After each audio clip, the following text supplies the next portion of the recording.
How do you walk through this stuff? How do you walk through when things start to shake up and things start to move around? We tend to want to grasp things and hold on tight. But as we know, the shift just becomes bigger and you, not really the shift, the shake becomes bigger and you have to make the changes. So how do you do that? How do you honor the person you're with or the job that you have? And how do you open up to the different ideas that are, that are trying to come through? Because I truly think, I know in my experience, one of the biggest things I've learned from this is to recognize the signs and don't be afraid. And to say, hey man, this doesn't work for me. And you do it with love. Otherwise, stuff starts to come out sideways. And that's when people get hurt and people get angry, when you don't honor and you don't kind of go with those feelings that you have. Does that make sense? Yeah, you gotta take it as it may come, and there's a challenge every day. Like, you get used to the way things are, and then bam, it'll change on you, and then bam, you get used to that. Bam, another left and right. And this last quarter was so challenging, and I don't know if it was just I think it's challenging for everybody now, because even when we talk about Corey Good, he said that there's going to be a lot of things coming up and challenging people, and you basically have to try to keep your mind set, release. And Em and Miss Em talked about this too. We got to release our baggage and stuff and just let it go. Otherwise, it's just going to consume you. And we are being challenged. Absolutely. And I have to tell you that I think I told you that I was in a hospital last week, and it was nothing. Turned out to be just basic stuff, but it makes you start to think. And I was thinking, I couldn't help but think, what if we're already there? What if all we have to do is let go and step into that new realm? What if it's here? We keep waiting for this big ascension, the system to break down, which I personally don't buy into that. That ascension looks like it would if we went to a show, and this big boom and people are out and some people leave. I kind of think I don't know how psychic you can, I think you really are. But it's such a quiet voice. Spirit is so gentle, and you have to really tune in to hear it. And I don't know that the ascension's not that way too. I don't know. What do you think?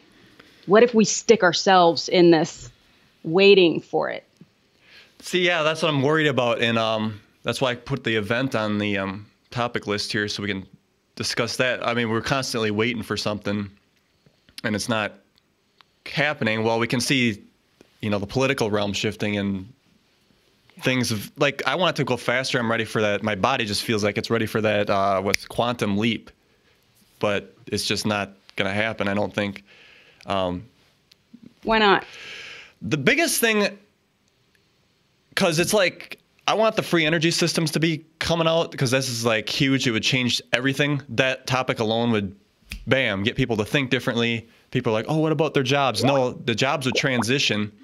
And oh, you sent me a snap. I didn't mean to. But jobs would transition completely in order to fill that gap. And now with Trump saying that he wants to build this oil pipeline, that is a cue to me that there's nothing immediate that's going to come out, because why would you waste your time building an oil pipeline if you were going to release free energy next year, 2 years from now, or even 5 years? I mean, why? It wouldn't be a point. I think that's true. And I think that it is. And so how does that make you feel? Upset that I'm stuck in the 3D realm here. Well, but doesn't that fear and that anger or that, that letdown, doesn't that hold you in that place too? It does. That's why I try to meditate every day and release it. But of course, it's always going to come up. When you're stuck in a 3D job where it feels like it's almost certain to be what do I want to say? It's a fake illusion of being free. Because it's like, you're free, you can pick your job, but you can pick your store, but And at the end of the day, you got to work to live on the planet when it comes down to it. And it's like, I want it to just be like it should be. But what if it's fake that you're stuck? I mean, what if we turn that around? And I'm just trying to give a different paradigm, like a different way to view this, because maybe truly it's there, it's waiting for us. We just have to step in, because I know that people will. Okay, so going back, I have 3 boys, and at one point, one of my sons, this is years ago, and he was terrified of Ebola. And Mom, when will you take me out of school? And what will we do? And what if we get it? And all the kids at school were talking, fear, fear, fear. And I remember thinking, oh my gosh, I used to buy Tamiflu because I was told that we would run out. And there was bird flu and swine flu. And I mean, all of these things. And finally I said, I'm done. I'm done being afraid. And it's not that I check out or put my head in the sand. It's just that's not where I live. And I don't have these issues. And we didn't get sick. I don't know. I just kind of think that sometimes we take on everybody. We're told that we're supposed to feel these certain ways, and we're supposed to be afraid of all of these things that may not ever even come across your path. And I had to hear myself say that because I need to hear that. But it is so what if you're told that your job sucks and you're stuck in this job and you have to have X amount to live? But what if there was this other idea that's just waiting for you to discover it? And maybe in your head, you have it set up that this is, A, B, and C has to be there. And these are the only things that I know that I'll do, when really there's this idea that you haven't even come across yet, but you have to be open to it. Right. Yeah. You really got to let go and trust. Trust is the big one. Now, you don't just go quit your job and say, I don't have to pay bills. Well, yeah, you do have to pay bills. I mean, if you want to keep your car and keep your house, you need to pay bills. But it just seems like when we open up to these other ideas, it's like the stones just start to light up and your path just sort of shows itself. Yeah. I'm getting preachy. Yeah, it's good points. I'm not going to deny that, but.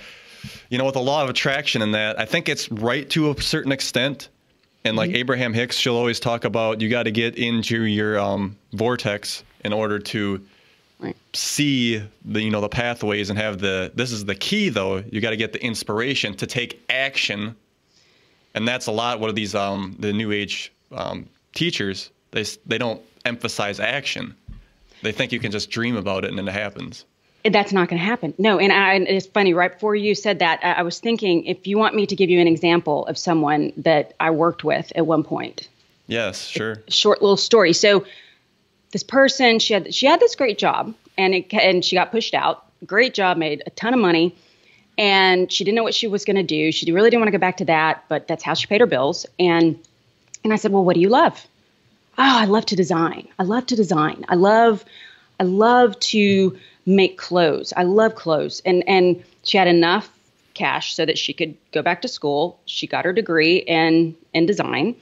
And she ended up working as she had a business, and they go into folks' office. And she also likes to travel. And she finds both men and women, but mostly men. And she fits them for these beautiful suits. And then she has somebody over in the East that I can't talk, makes them. And she's living her love. She's living, but had she not lost her job, I mean, she never would have quit her job. She made a ton of money. And so why would you quit your job? But in a way, she was stuck because she didn't like it. She liked what it gave her, but she didn't like her job. And I think that that's an example of, what do you love?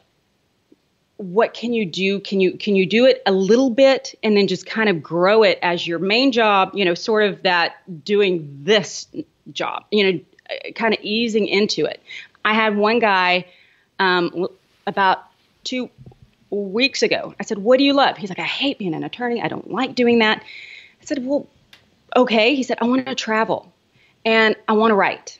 Okay. So you would like to actually, he wants to have a podcast. He wants to do these different things.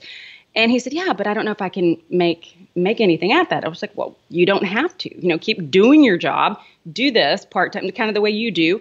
And at least it'll feed your soul, and you've opened that door to go on to the next thing. And you're right, you do have to have steps. You do have to have a plan of action.